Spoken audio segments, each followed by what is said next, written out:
This is an AQA coordinated science chemistry question based on the electrolysis topic. Try each section pausing as you go and then review your answers at the end of the video. Here's parts A and B, part C, part D, part E, part F, and finally part G. And you can see this is a 14-mark question in total. So we are going to take a look at question A first. Some metals are extracted from molten compounds using electrolysis. Why is electrolysis used? It's a reasonable question because it's actually an incredibly expensive process and you wouldn't use it if there were alternatives. The reason is that we can't use carbon to reduce the metal oxide, which is the common method for less reactive metals, if the metal is above carbon in the reactivity series.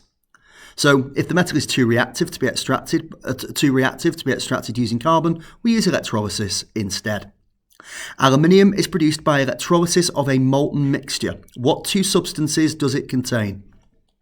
Direct factual recall from your notes. You simply have to remember these two names. They are aluminium oxide and cryolite. Moving on to part C, we've got copper and chlorine are produced when molten copper chloride is electrolyzed. Complete the half equation for the reaction at each electrode. So the half equation at the negative electrode, let's start there. We are told that we're making copper and chlorine. So we're making the elements. Copper exists as Cu. I'm now going to take a look at the charges. My copper 2 ions have a total charge of +2. So +2 on the left of the arrow.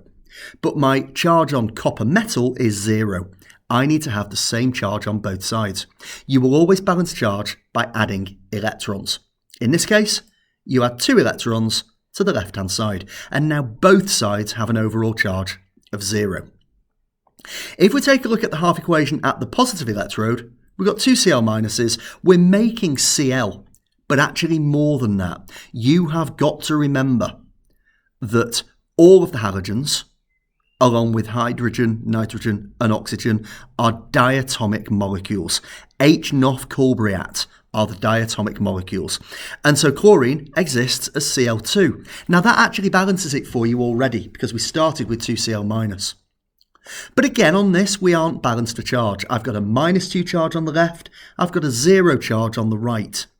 I'm going to add 2 electrons onto the right-hand side. So now both sides have a charge of -2. Moving on to part D, quite a lot of information to take in here. The apparatus a student used to electrolyse copper chloride solution. When you take a look, you've got the diagram here where we've got the pure copper electrode, copper chloride solution. We've got our wires going around to a power supply. The student measured the mass of copper deposited on the negative electrode after 60 minutes and compared the mass deposited with the expected value. Now, as is often the case in practicals, things don't come out exactly as you would theoretically imagine. Why might that be the case? Well, you need 2 answers. I'm going to go through 4 different ones. There might be impurities in the solution, and that would have an impact on the total mass. It might be that the concentration is not exactly what we thought it was. It might be that when you dry the copper electrode, a little bit of copper is lost off the surface.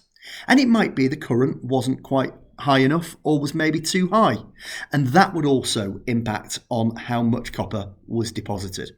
So lots of different ways you can answer that question.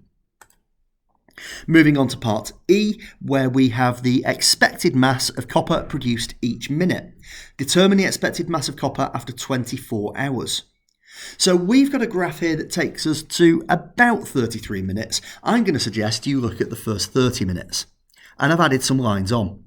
Because I can see that in 30 minutes, I am going to make approximately 5.4 milligrams.